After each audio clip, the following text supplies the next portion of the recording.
The topics and opinions expressed in the following show are solely those of the host and their guests and not those of W4CY Radio, its employees, or affiliates. We make no recommendations or endorsements for radio show programs, services, or products mentioned on air or on our web. No liability, explicit or implied, shall be extended to W4CY Radio or its employees or affiliates. Any questions or comments should be directed to those show hosts. Thank you for choosing W4CY Radio.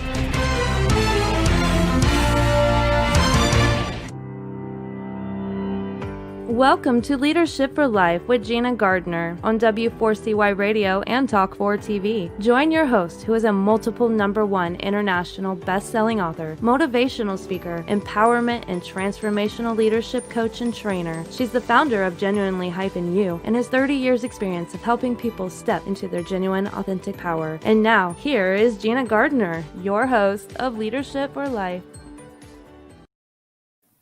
Hello there, and welcome to Leadership for Life with me, Gina Gardner. Comparisonitis is at an all-time high. It's contagious.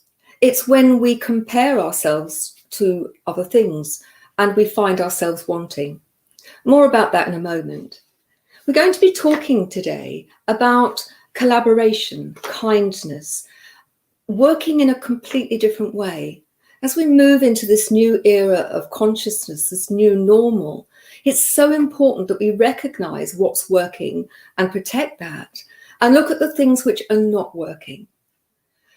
Competition, I'm not talking about competition in sport, but competition in business, I think is one of those things that we need to look at very, very carefully.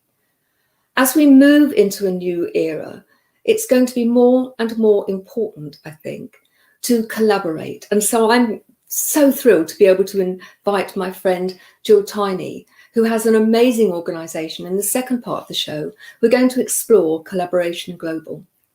But before we do, let's talk about comparisonitis and what I mean. So every time you look in a magazine, you see the images of people who look perfect. They have airbrushed photographs. The lighting is great. They are made up to the nines. And ladies, I'm sure you'll recognize that, a bit of slap on your face does an enormous amount. I look like a hard-boiled egg when I haven't got any makeup on.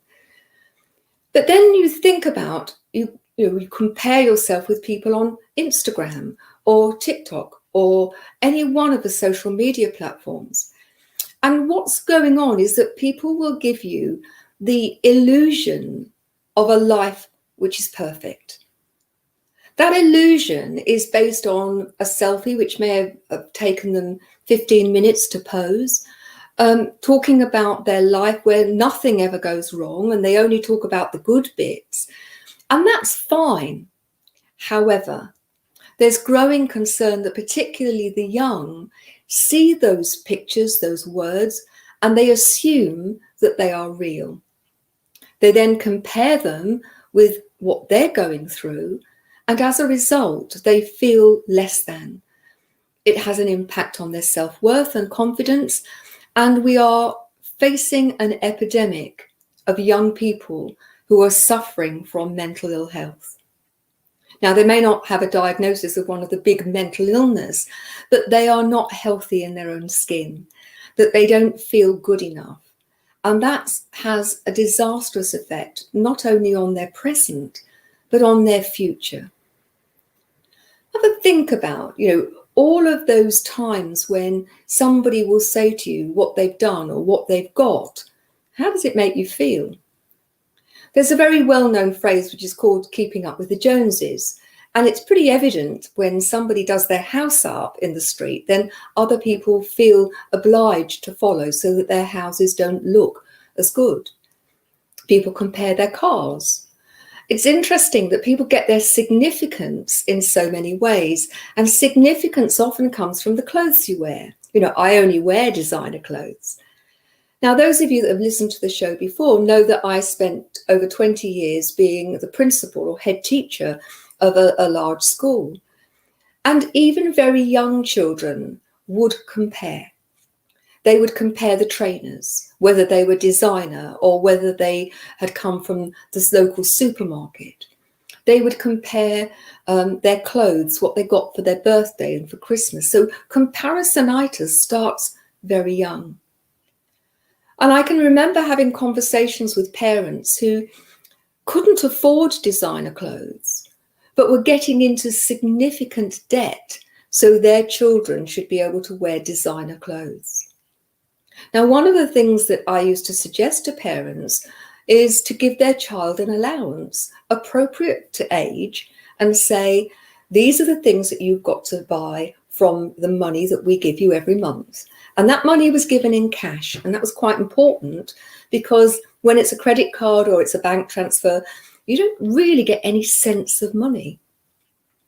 And I can remember on one occasion that a mum who, single parent, who didn't have a lot of money, whose two sons, one was very much into, the very expensive hair products, and he wanted, to spend £5 or £6 on a bottle of shampoo or a bottle of shower gel. Once she gave him his allowance and they went to the supermarket the first time after he's got his allowance, he picked up one of the ordinary brands. And she said, but that's not your usual. And he looked at her and said, I'm not spending that.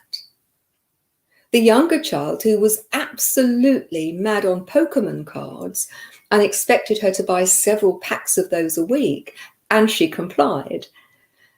Once he had his own budget, very different to the older boy because he was younger in terms of what he was expected to do with his budget, but it was smaller, he stopped buying Pokemon cards.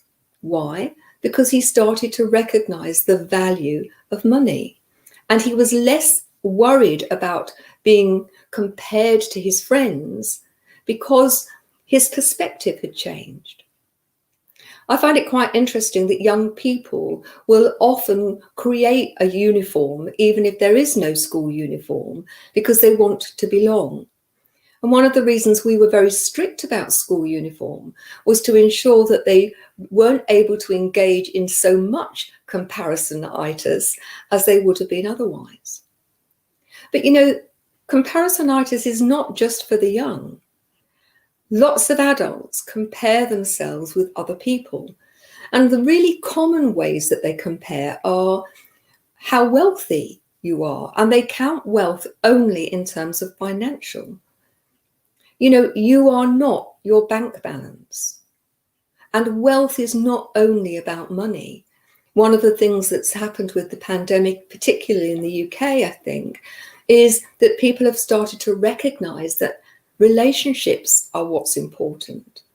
And so long as you've got enough food to eat, you've got a roof over your head, whether you've got designer clothes or not, isn't as important as it may have seemed to be before the pandemic. It's about recognizing what you value in life.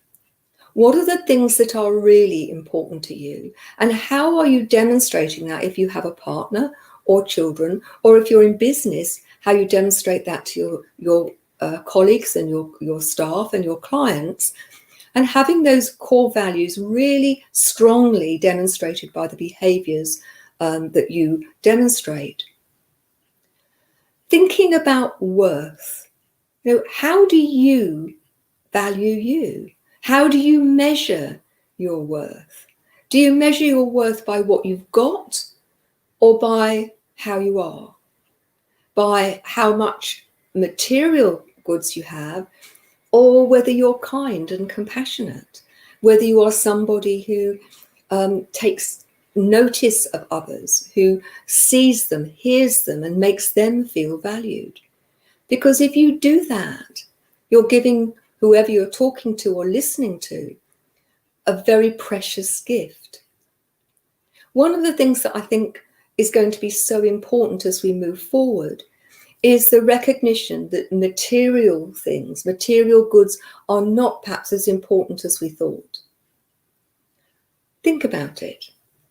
You spend money on clothes, on handbags, on purses, on golf clubs, on whatever. And how many of them do you actually wear or use? How many of them sit in a cupboard and the cupboard gets fuller and fuller and fuller? but actually they don't make any real difference to the quality of your life or to the quality of other people. Think about how often you worry about what other people will think about what you have, how you show up in the world. You know, I was very small, and we used to go to a friend of my parents' house on a Saturday and help. My sister used to go and earn some money. She was older than me. She used to go and earn some money by doing some ironing. And I was younger, so I would go and help in the garden. And we arrived on that day. And on that day, we didn't know, but she was having a garden party and we were told that we were invited. But we were in our work clothes. Everybody else arrived in their finery. And I can remember feeling very discomforted by the fact that I was in old clothes and I'd got a pair of wellies on rather than any posh shoes. And that felt very, very uncomfortable, that I didn't feel as if I fit in, and I didn't feel as if I measured up, if you like.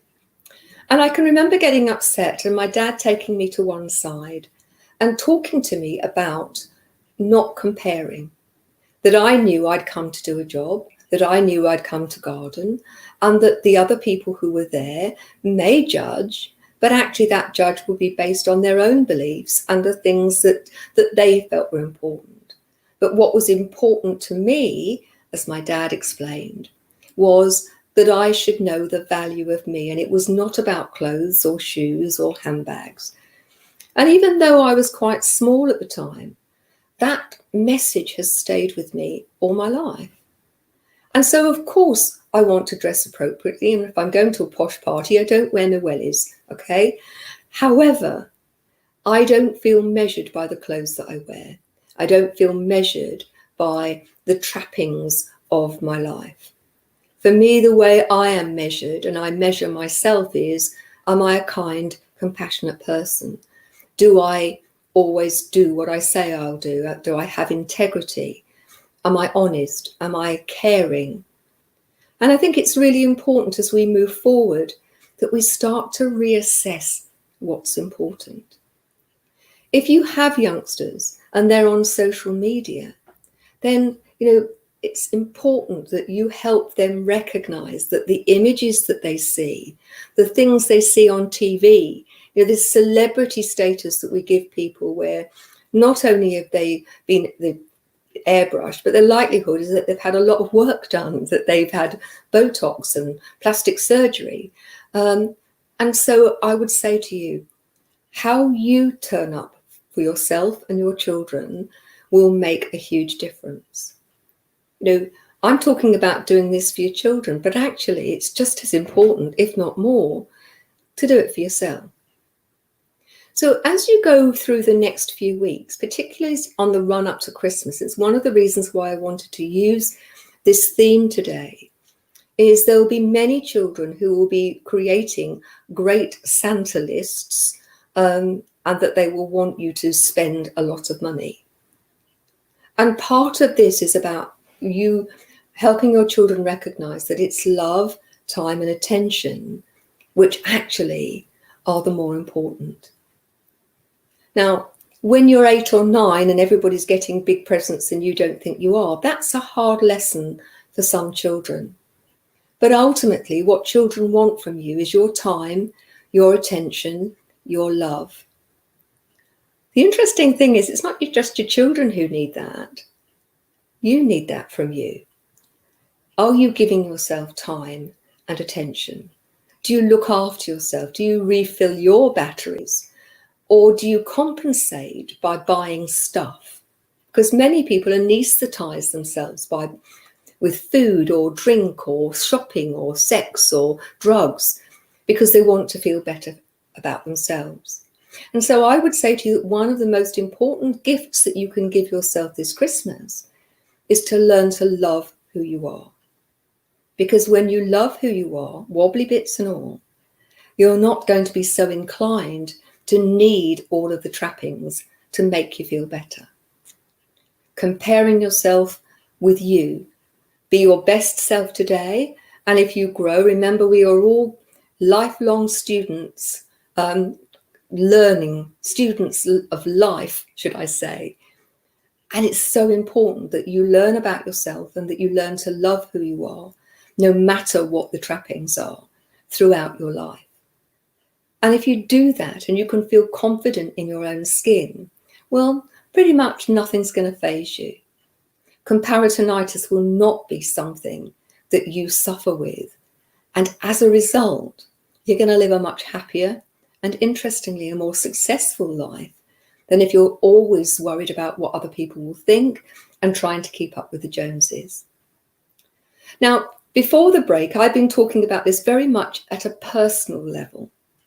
But when we've had a break, I'm going to be joined by Gill Tiney, who I've known now for a number of years, who has an organisation called Collaboration Global, which is all about how we turn up as people in a business setting and how collaboration, compassion and kindness are not only great for us as individuals, but they make blooming good business too. And particularly as we move into the new arena, the new era of consciousness where things have got to change, it makes sense for us to work together. And she's going to talk about her story and about the principles of the organisation that she runs. And if you're a business person, then I would really urge you to listen to this and to come and join us. And if you're listening to this and you're not a business person, then please share the link with somebody who is. So don't go away. After the break, I'm going to really enjoy talking with Gill and sharing her message and her story with you. See you in a minute.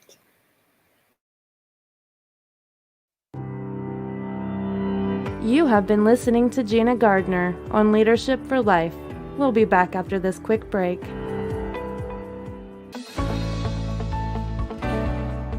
Want to get the best out of life personally and professionally? Are you ready to step into a life which excites and fulfills you? Well, the right place for you is Leadership for Life with Gina Gardner on W4CY Radio and Talk4 TV. We will share with you stories from inspiring people, a wide range of guest experts, and lots of practical strategies to help you get the very best out of your personal and professional life.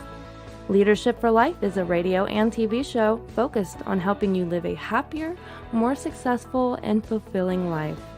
Join international best-selling author, motivational speaker, empowerment and transformational leadership coach and trainer, Gina Gardner, live every Thursday, 1 p.m. Eastern Time on W4CY Radio and Talk4 TV. Become the leader of your own life.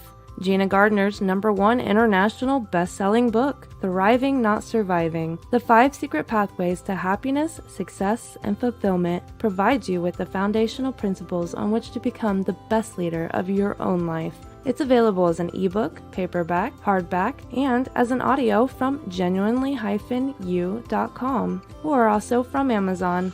Every one of the principles have been proven to work for the countless people who have used them, including the author. Now, let's put them to work for you.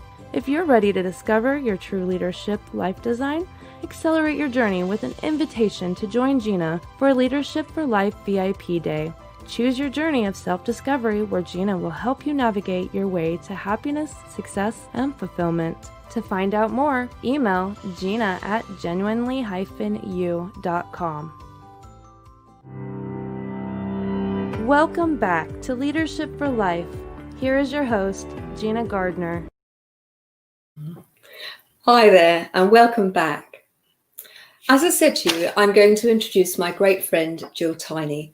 And before you see her, I want to share her bio with you.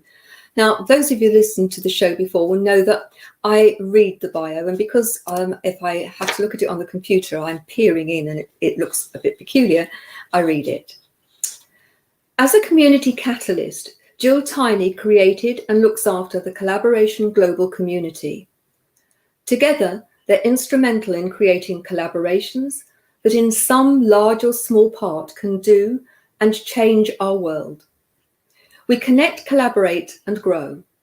This community works to build and develop strategies that help collaborations to success by providing a safe space for abundant thinking and practical solutions to bring a project to fruition. Gill is also an author, international speaker, business coach, wife and mother, and her mission in life is to teach the world to collaborate. So without more ado, I'd like to welcome Gill. Hi, Gill. Lovely to see you here. Oh, I think we've got a bit of a problem with the vocals. There we are. Thank you for that lovely welcome. I didn't mention as well in my bio, I'm a domestic goddess. But yeah, I keep busy, same as you. Lots going on, isn't there? So I think the first thing to do is to share your story. How did you get from the starting point to where you are now?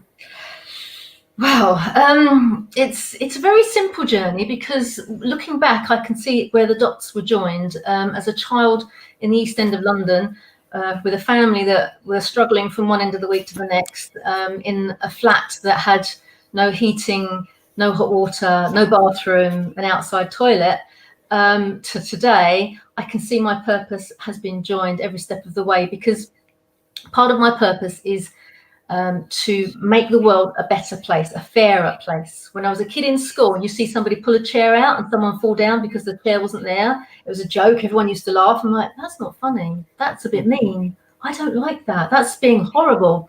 And my whole reason for being became about being kind to the people around you. You were talking about that earlier on. It is really something that kind of niggled all the way through. And at one point I became a teacher, a bit like yourself, because I thought that was the way I could encompass teaching and sharing and helping and supporting and the next generation. And it was a tough job. It was a really tough job. It was indeed. Yeah. And they don't let you change things. You have to do it their way. And I was always a bit of a rebel, a bit of a maverick. So I then became business coach. Also, having been through working for local government and seeing a very seedy side of life in the East End of London, and that was difficult to deal with. The homeless department, trying to get people housed, taking people to court for non-payment of rent. As a young girl, I was 18, 19, it was difficult to see that, and the world didn't seem fair. So my whole life I'm looking around going, this isn't fair, this isn't right, it's not good. Having said that, I was never feeling sorry for myself, because my parents always taught us that we were very wealthy. We had nothing, but we were very wealthy because we had each other. We had the love and strong bond in that family. So my dad was always like, yeah, we'll find a way. Yeah, we'll get around to it. Yeah, we'll do that. And somehow we managed it. Yeah, we'll have a holiday this year. Oh, really? Can we have a holiday? Well, that meant going to my aunt's house while she went and stayed in a caravan up the road. And we used her house because that was close to Southend, which was a sort of beach, but not quite. So we never suffered. My mum probably suffered in the environment she was in. So when I met somebody back in 2012 who was very angry with the world and saw things like this is wrong and that is wrong and the monetary system is wrong and the education system is not working properly and the political system, don't get me started. And I kind of agreed, yeah, you're right. What are we going to do about it? What are we going to do? So he enrolled me into this space of, come on, why not? Why can't we do something about this? And the more people we spoke to, the more people went, so how do I get involved with this? How do I join? And we were like, we haven't really got anything to join, but let's have a meeting and see where we go. And before we knew it, we had meetings that were going face-to-face. Remember in the good old days, face-to-face meetings? Yes. In Essex and Hertfordshire and Surrey and London. And we even had one up in Liverpool. And it was fabulous because people were coming together from the space of how can I help? Rather than the space of, so what's in it for me? What am I going to get out of this? And all of a sudden, the change was being made that it's like, well, actually, together we're stronger. And that was the kind of birth of collaboration, because we realized that it's not about what you do in life, it's about who you are being. And we realized that if all of us were being collaboration, what difference could we make to the world on so many different levels?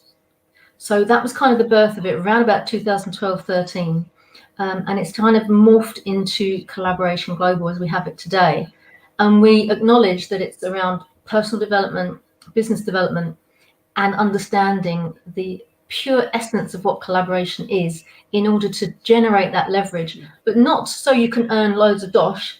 That happens anyway. That's not what you're driven by. It's so we can pay it forward and help other people. It's very interesting because I heard about the organisation a couple of years before I joined, and I've been a member now for a good couple of years. And what struck me is that at that time, in the UK at least, it was very common, and still is, for people to go to networking meetings. And it was also very common for people to stand up and do their elevator pitch and spend anything between 30 seconds and a minute just projecting who they were. And if you didn't find referrals, then you were thought lesser of. And if you found lots of referrals, then you were top dog. And one of my clients actually was a member and consistently talked about, he went to this meeting that made him think, and where he met great people, and that there was a sense of real belonging. And so eventually the timing was right and I was able to come. Share with the listeners and the watchers, what's the core, what are the principles on which this organisation is built? Because I think they shouldn't be that special, quite honestly, but they are very special. Yeah, I mean, we've got our kind of 3 values, but also the core of the culture. And it is the culture that really makes us understand the world in a different way. Yeah. It's love, connection, and abundance. So those 3 things are like the pillars of how we have our community and the ethics of what we do. Our values come from a space of love also, and what we call human being first, and being collaboration. Now, human being first, this is how I see it, and we do interpret it within the community. This isn't just what Gill says goes. It's a lot of discussion around all of the values, all of the behaviors and the mindset, and how we kind of are organically morphing this idea into something that's much more powerful than just one person alone. Yeah. But human being first comes from the space that we don't care what you do for a living. Mm-hmm. We don't really care what you think about, which is thoughts are one thing, but actually it's the essence of who you are. We don't care whether you're tall or short, or fat or thin, or young or old, gay or straight, male or female, black or white, or any color in between. You are a human being first. Therefore, we are connected to you. We are all connected to each other around the planet. And therefore, I love you. It's a given. And because I love you, I respect you. And because I respect you, I trust you. And from there, you can take that essence and you can live it as a space of abundance. You can live it as a space of connection. And imagine if you're working together in a collaboration where those people aren't out to prove you wrong. They aren't out to prove they're better than you. They aren't out to prove there's a better way or that their ego is right or any of those kind of negative connotations. They're out to support you. They're out to help you. They're out to make the project amazing so they can take the learning and pay it forward to the next group and the next collaboration and the next community and whoever else needs it. So we're coming together in a space to learn together, to share our knowledge, because we have so much that we can share. It's one thing going on the internet and looking something up, but when someone shows you and shares from experience, it kind of stays with you. It hits you in the heart as well as in the head. So when people come together in that space and help each other and know that you can be challenged, because everybody wants the best for you. So they want you to reach your potential.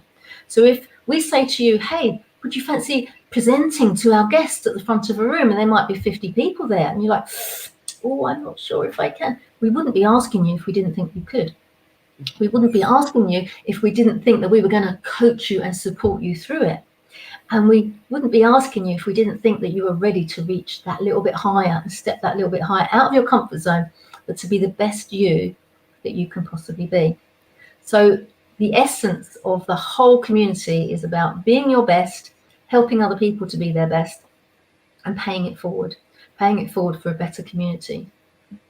It's an interesting one, isn't it? Because yesterday I was doing something actually for your magazine, and I was asked as part of the exercise to choose one of the values that I felt that was important to me, or particularly important to me, and I chose love. And it's one of the things, partly because I was thinking about this show today, and one of the things that struck me is how many people think that love is about that love with your partner or with your children or with your parents, but don't think about love in the context of business. It's too pink and fluffy for that. Yeah.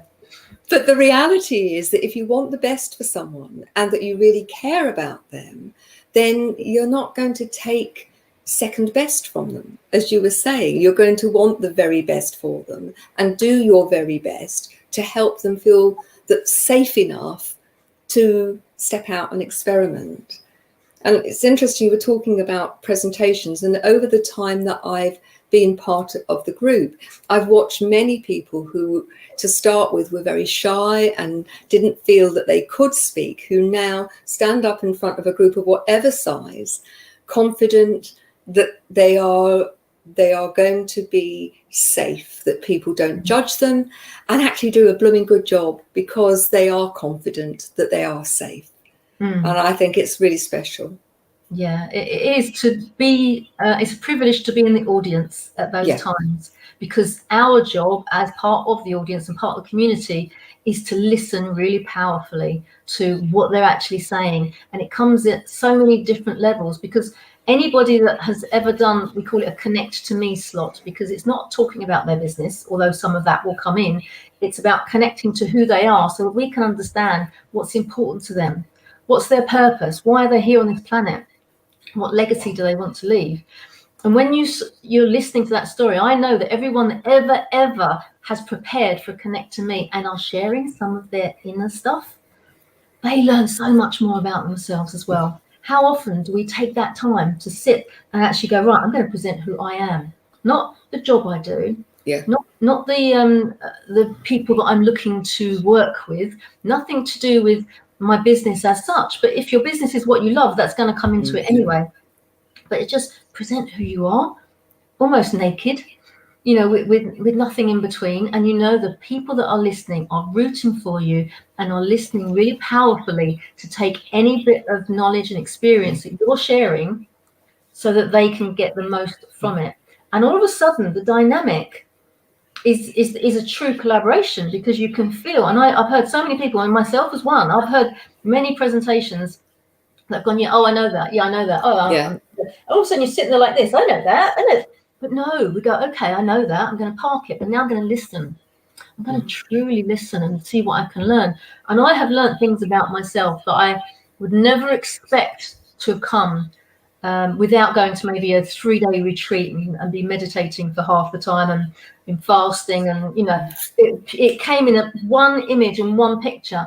And the very next day I was having a shower. I was sitting at the bottom of the shower crying my eyes out, because it's something that reminded me of something that happened to me as a child, and the knock-on effect that happened. Now, the person that presented had no idea. I've told them since the impact that they had on me, but it was my responsibility to inform them and to acknowledge them and thank them, because they were brave enough to share. I was able to move on over something in my life that I didn't realize was causing me a problem, which it had been. So to be part of a community like that, it's multi-layered, multi-leveled. You never know where you're going to be getting the learning from. I know from my own point of view that I spend such a lot of time giving out to other people. I look at those meetings as an opportunity to, I share and I engage fully, but also to charge my batteries. But let me take the part of a hard-nosed business person, So, I'm in my business and I want my business to do well. It's hard enough out there. We've got all of the constraints that have been going on, and, other organizations are trying to take my clients. So why should I collaborate? Why would I want to share and collaborate with others when it's hard enough when I'm trying to do it for myself? Well, absolutely. It is tough out there. You're not wrong. But I believe that we have turned a corner because of the pandemic. God bless the pandemic. There is gold to be had from the lessons that we can learn from this awful situation. And I think more and more people now are understanding that you have to be a business for good. And a business for good doesn't mean to say you're just going to give some money to charity. It doesn't mean to say that you splash all over your marketing, that, you're good people and you do this and you recycle, or you're good for the environment. Yeah. It is about, again, it's the multi-level space of being good for the people who are your staff, who are your customers, who are your suppliers, and using the L word as a superpower rather than this kind of, as you say, this fluffy thing that people think it is. Because when you start caring and truly caring, then people become more loyal.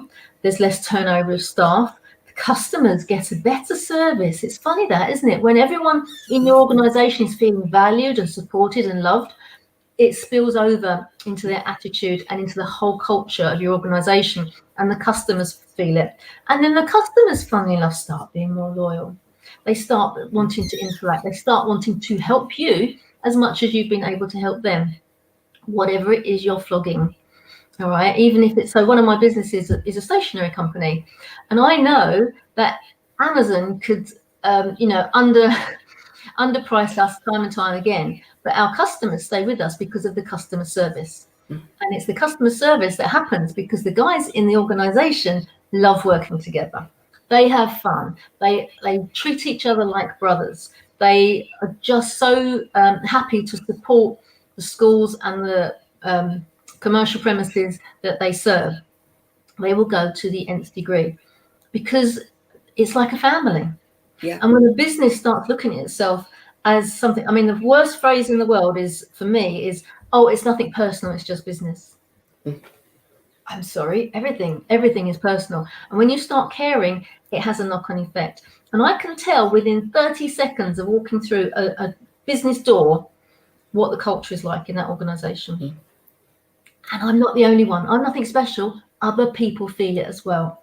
And when you start from the ground up and you have your purpose and you share your mission with your staff and you find out what their purpose is in life and you find out what they're about and how you can help them and how you can lead them from a servant leader perspective, which you've talked about many, many times, and how you can support them to fulfill their dreams and their goals and their ambitions, do you not think they're going to be happier in the environment that they're working in when they know someone's got their back?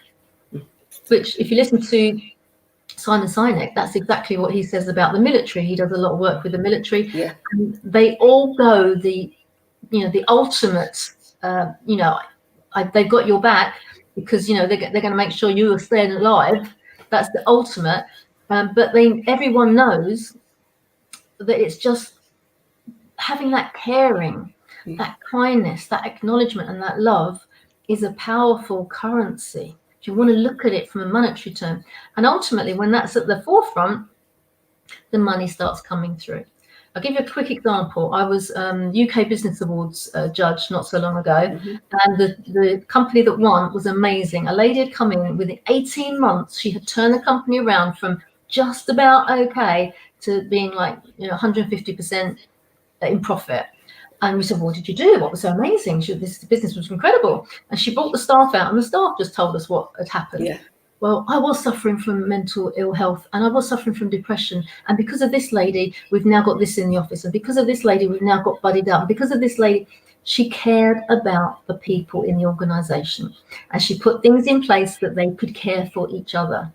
And no matter how tough life got, it was better to come to the office to be loved than it was to stay at home on your own and suffer from anxiety or stress or depression or anything. So the sickness went down, the turnover went down, the productivity went up. All of these things happen because somebody cared. I think it's so important at every level of life. We need to be valued. We need to be seen and heard and to know that somebody recognizes our contribution. Now, I know that a big part of Collaboration Global is all around learning. And I'd be really grateful if you could outline the opportunities that there are, formal and informal, for people to learn through Collaboration Global, because there's lots of opportunities. Yeah, it's if you stop learning, you've had it. It's no good leaving at 16 like I did, going, I'm done now. I'm not going to go back to the books. It's a lifelong thing. So we have the Academy. It's an online platform where people can go and hang out and teach each other. So every day there's something going on. We have on a Monday an accountability session. So that means, come on, fess up. What are you doing this week? Tell us, commit to 3 things, and we will help you through those 3 things. Some people don't need the help, and that's fine, and they'll just jog on. And then on a Friday, we go, how did it go? Did you get all that done? We find out how it went. Halfway through the week, we've got a Q&A session for anybody that's stuck. They can just, hang out. And if we don't know the answers, because I'm not saying that we know everything. I mean, my husband will think that I know everything, but I don't really know everything. But I know the man or the woman who does, and I can find out for them. So we can find out and learn together. We also have a 10-minute teach space where different experienced specialists who are members come and deliver a series of 10-minute videos with workbooks that will support the rest of the community on their topic. And it might be marketing, it might be digital, it might be health, it might be relationships, it might be collaboration, all those kind of things. And then out of that, we have meetings. So we have a monthly meeting to set us up for the month. And we get to know each other and what each other does. So again, it's more shared knowledge and experience. We have a once a month meet down the pub, which at the moment this year has been meet online with a tipple of your choice, just, something cozy or glass of wine. And we have a debate, a discussion on everything from Black Lives Matter to wear a mask or not to wear a mask, or how do you know when you feel loved? And it's been mind-blowing. And we've had guests come in and talk about that, but that's a nice open learning space, because we all have opinions, we all have thoughts, but nobody's wrong, because there is no right or wrong in Collaboration Global. It's, okay, I didn't see it that way. Could you explain some more? Because I'm not sure if I really understand. Or I'm not sure if I see where you're coming from. It's solution seeking all the time. Mm-hmm. Plus, we have a guest meeting once a month, so people can present to the room. As I was saying, it's a Connect to Me slot, so our guests get to learn as well. Because the Connect to Me, there's always a part of that which is about delivering some of your specialist knowledge. And it might be, how do you yo-yo? I don't know. It could be anything you choose it to be. It can be about your special, what you do for a living. But sometimes, one lady did a presentation I'll always remember. It's the power of choice. Mm-hmm. And it blew us all away. And she was a motion graphics designer, nothing to do with the day job, but the power of choice and how she presented it was phenomenal. So it's kind of all part and parcel, because what we're trying to illustrate to people is that when you move away from that world out there that's full of fear and scarcity, and as you were saying earlier, competition, comparisonitis, horrendous, and you move into a space of love, connection, and abundance, then the learning just is phenomenal. You're allowed to be creative. You're allowed to be a bit adventurous. You're allowed to have wonder like a child when you're 4 years old. Nothing's impossible. You're going to do it all. You can do it all. That's not. So you have this wonderment of what if? Oh, what if? And then somebody else goes, I was thinking that as well. And then someone else goes, oh, and I've been doing some work on that. Do you want to come? Before you know it, it's a collaboration. 3 is the magic number. You get 3 people that are excited about something, and guaranteed they're going to go off and do something. And they'll follow our collaboration outline. And it doesn't guarantee 100% success, but you know what? 99% of the time it does. And it's that kind of space where you don't have to feel afraid that somebody's going to go, what are you talking about that for? That's ridiculous. Because you feel like that's small. And then you've got the little voice in the back of your mind going, imposter syndrome, why are you doing that? You shouldn't be doing that. But in Collaboration Global, the whole feeling is I can do anything. Everyone empowers you. And then it settles so that you go, right, well, what's my first step? I can't just talk about it. If I'm going to do something, what's my first step? What's my next step? What's my next step? The philosophy being, like Lao Tzu says, every journey of 1,000 miles begins with but one small step. And sometimes the first step is just saying it out loud and seeing how it lands and seeing what other people, how they're going to react and how they're going to respond to you. And in Collaboration Global, the response is always like, yes, and when are you going to start? How can I help? And then all of a sudden, it just becomes possible. And you go, it seems huge. Just like me, I want to teach the world to collaborate. That's massive. But on a day-to-day basis, if I make a difference to one person, job done. That's all I've got to worry about. And tomorrow will be another one. Tomorrow and the next day will be another one. But ultimately, the more people that I can connect with and share with, the more people go, collaboration is truly going to change the world.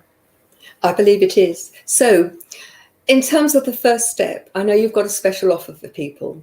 Would you like to tell them about it? Yes. Well, we're always more than happy for people to come along to a collaboration global session. That's always on the last Tuesday of the month, apart from December when we're a little bit busy with something called Christmas. But 26th of January is the next one. You're more than welcome to come to that. And if you come along and you like it, then we will give you a 3-month discount on the membership of the Academy. So currently you can become a Collaborator Pro for £50 a month, or you can join and have the first 3 months of the Academy, which is £30 a month. You can have that absolutely free. If you're a Collaborator Pro, you also get the Academy in it as well. So come to a meeting at the end of January. We have people from all around the world. It would be lovely to have you there. So thank you very much. The address is on the screen.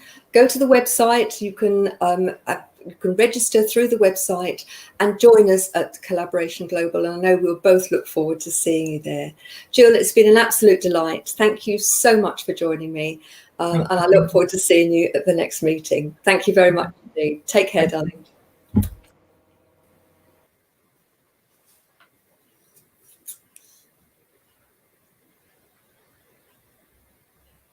After the break, we're going to be talking about enlightened leadership. So see you in a minute.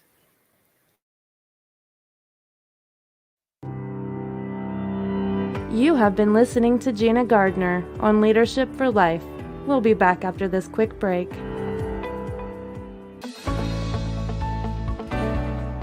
Want to get the best out of life personally and professionally? Are you ready to step into a life which excites and fulfills you? Well, the right place for you is Leadership for Life with Gina Gardner on W4CY Radio and Talk4 TV. We will share with you stories from inspiring people, a wide range of guest experts, and lots of practical strategies to help you get the very best out of your personal and professional life. Leadership for Life is a radio and TV show focused on helping you live a happier, more successful, and fulfilling life. Join international best-selling author, motivational speaker, empowerment and transformational leadership coach and trainer, Gina Gardner, live every Thursday, 1 p.m. Eastern Time on W4CY Radio and Talk4 TV. Become the leader of your own life. Gina Gardner's #1 international best-selling book, Thriving Not Surviving, The 5 Secret Pathways to Happiness, Success, and Fulfillment, provides you with the foundational principles on which to become the best leader of your own life. It's available as an ebook, paperback, hardback, and as an audio from genuinely-u.com, or also from Amazon. Every one of the principles have been proven to work for the countless people who have used them, including the author. Now, let's put them to work for you. If you're ready to discover your true leadership life design, accelerate your journey with an invitation to join Gina for Leadership for Life VIP Day. Choose your journey of self-discovery where Gina will help you navigate your way to happiness, success, and fulfillment. To find out more, email gina@genuinely-u.com. Welcome back to Leadership for Life. Here is your host, Gina Gardner. Hello there, and welcome back. I want to spend the last part of the show today talking about leadership for life. Now, it may be a concept that you're unfamiliar with, and I know that in the years since 2004, when I've had my own business working with businesses and with individual clients and with couples, that what I've recognized is that it doesn't matter whether you're talking about leadership in the context of leading yourself, or leading within your family, or leading within your community, or leading within your business, the principles are the same. I know over the years that many people have said to me, I should market, niche down and just talk about one part of the market. And it never felt right for me because the people I work with are people. And I have a wide range of working with people from the age of 7, was my youngest client, to the age of 84, and working with people in a personal context and in the work context. You are the common denominator. You take yourself into your every moment of every day, from the moment you're born until the moment you die. And whether you're talking about leading within your own personal life or within your professional life as an employee, as a manager, as a business owner, it's really important that you recognize that you are the common denominator. And so everything starts and ends with you. So many people look for something outside to make the difference. You may have heard me say before that, stepping into your genuine power requires you to recognize that it's not about diminishing somebody else. When you step into your own power, you then actually are able to recognize the power in other people. But so many people hand their power over to others. And we're going to talk about that a lot more in another show. But ultimately, it makes sense for you to take charge of your life. And if you want to lead other people, then the first thing that you have to do is to lead yourself. Because every word that you speak, how you speak it, when you do or not, every action you take, how you take it, when you take it or not, leaves a living legacy, not only externally, but also internally. Everything has to start with you. So let's start talking about how you think. 95% of our thinking is habitual. It doesn't pass our conscious mind. We don't think about how we think. Ultimately, because of that, much of our thinking is unconscious. It doesn't pass our conscious minds at all. And as a result, it leaves us in a place where we're being reactive rather than proactive. One of the reasons why Collaboration Global is so powerful is that part of the meetings is talking about the words that we use, for example, and what do we mean by the word courage or the word compassion, the word adventure? Because we all have our own blueprint, if you like, for how language should be and what we mean by individual words. But actually, our blueprint isn't going to be the same as somebody else's. And so it's really important that you recognize that simply because you've said something doesn't mean that that's how the other person has taken it on board, or that that's the same meaning that they've made of it. Now, one of the things that I am absolutely passionate about is the quality of leadership in the business setting. One of the reasons I think why I enjoy Collaboration Global so much, because you actually get to see leadership within a whole range of different businesses. But if you are a manager within a team or you have your own business, it really makes sense to start thinking about the way in which you lead yourself. Do you micromanage? Are you one of those people that thinks it's better to do it myself because at least then it's done properly? Are you someone who thinks that people are disposable or you don't even think about them at all? Do you think about the impact that how you are, how you speak, how you act has on other people? Many organizations are in real trouble at the moment, and it falls into two distinct camps, I think. Well, probably more, but two main ones. Those businesses that are struggling because of the very nature of the pandemic, that their businesses have either been closed or limited.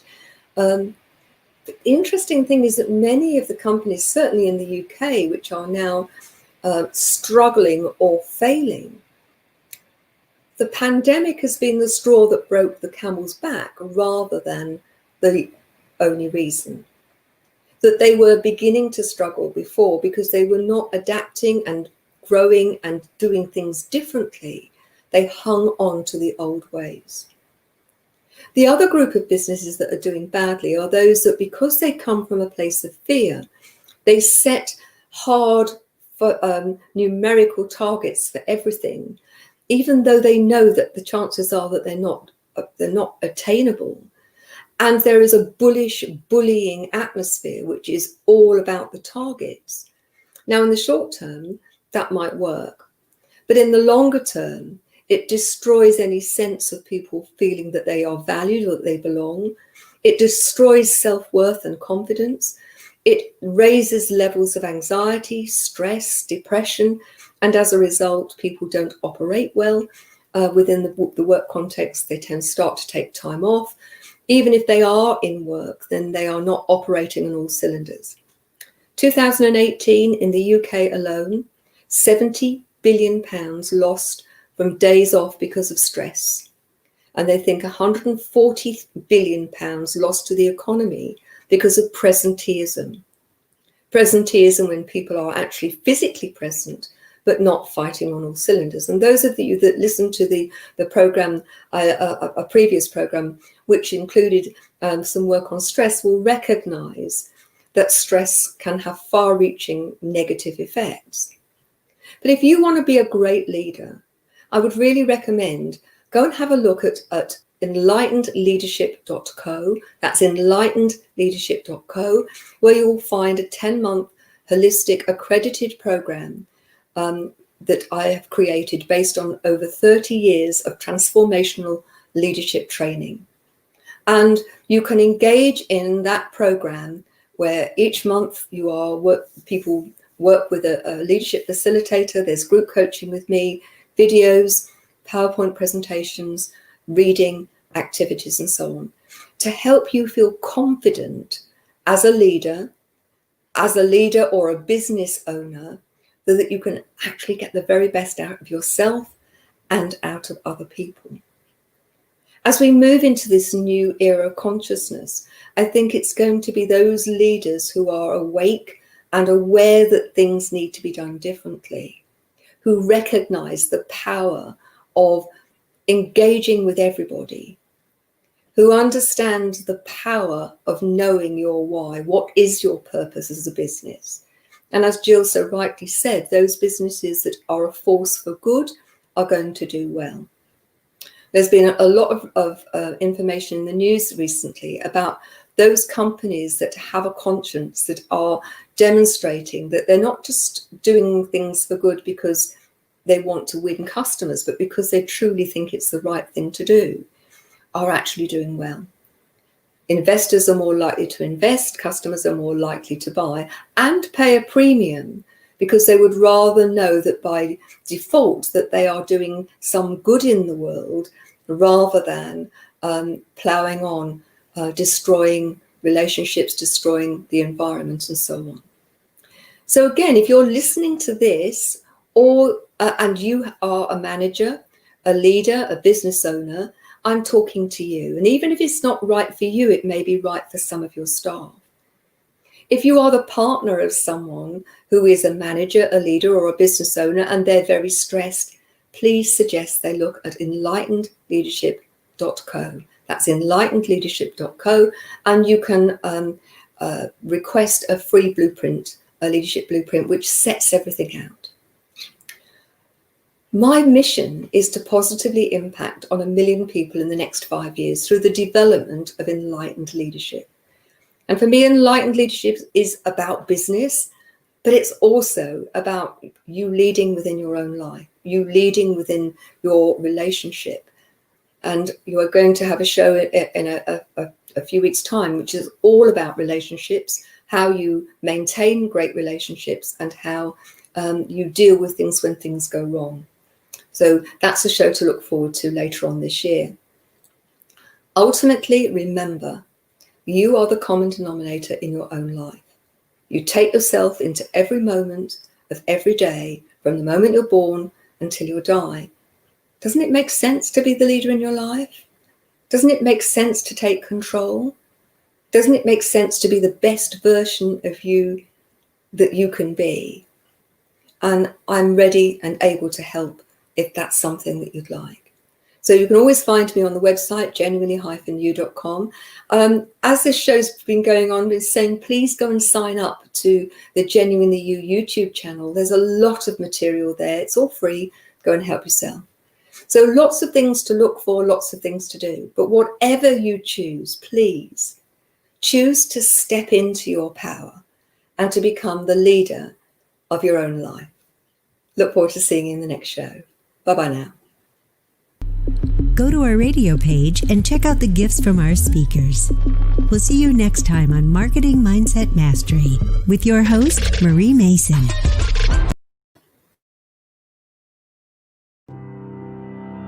You have been listening to The Leadership for Life with your host, Gina Gardner. Make sure you tune in to W4CY Radio and Talk 4 TV next Thursday and every Thursday at 1 p.m. Eastern Time for more Leadership for Life. If you missed any part of this episode or just want to hear or see it again, you can find the archive of the TV show on Talk 4 TV's YouTube channel and the podcast of The Leadership for Life on iHeartRadio, Pandora, Spotify, Amazon Music, and wherever you listen to your podcast.